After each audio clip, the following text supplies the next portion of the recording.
Ерлі-зайыптылар арасында ұрыс-керістің болмауы қауіпті ме? Сәлем достар, сіздермен бірге ғажап әлем арнасы.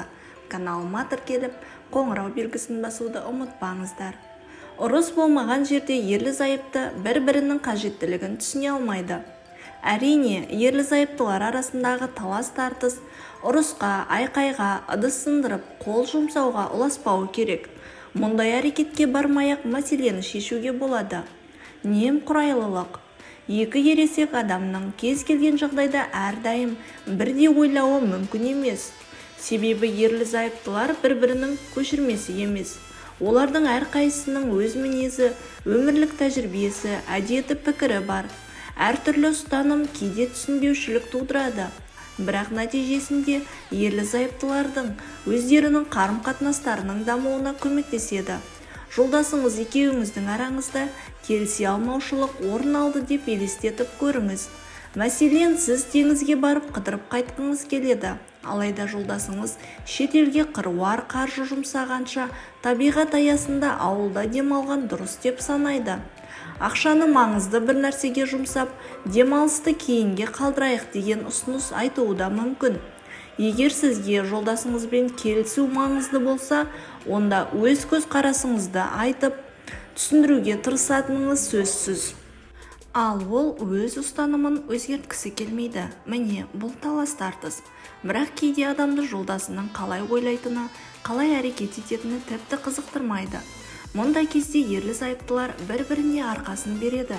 Мысалы, әркім өзінің телефон ноутбугына кіріп кетіп, жанындағы адамға не болып жатқанын аңғармайды. Демалысқа деген әркімнің өз жоспары және қаражаты бар. Жолдасын ашуландырып алудан немесе ренжітуден қорқады. Кейде ерлі-зайыптылардың бірі жолдасына өзінің қиналып жүргенін немесе өзіне ұнамайтын нәрсені айтуға қиналады. Айтқанын дұрыс түсінбей ашуланып, ренжіп қала ма деп қорқады. Сондықтан үндемеуді жөн көреді.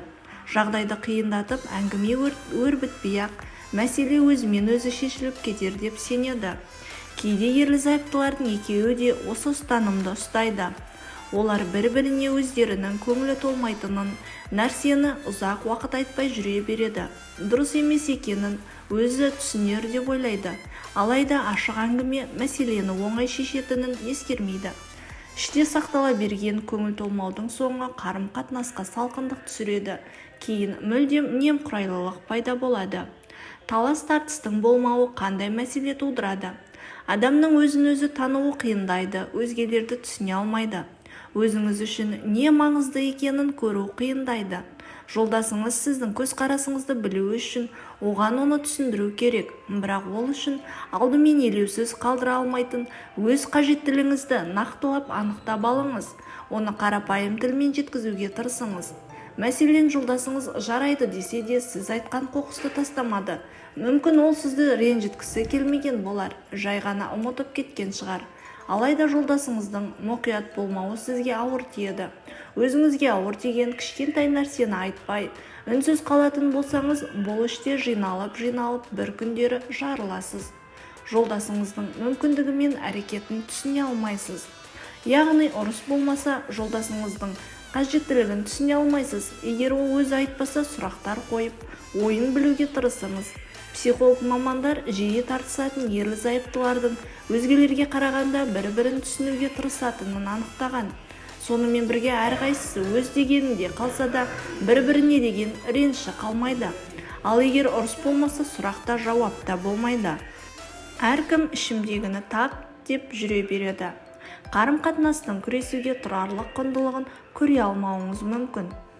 Көбіне жағымсыз эмоцияның көп бөлігі жақын жанға тиіп жатады. Бөтен біреудің алдында, жұмыста, қоғамдық орындарда барынша сыпайы болғанымен, өз жақындарының жанында барынша еркін болғысы келеді. Сондықтан бастығына, әріптестеріне, тіпті ауа райына деген ренішін де айтады. Ал жолдасына осының бәрін тыңдауына тура келеді. Тіпті сабырға шақырып, тыныштандырып жатады. Бұл да ұрыстың бір түрі. Мұндай жағдай қарым-қатынастың құндылығын көрсетеді. Оны бағалау керек. Ашуыңды бөлісетін өзгеге, өмірге деген ренішіңді тыңдайтын жан жұрттың бәрінде табыла бермейді.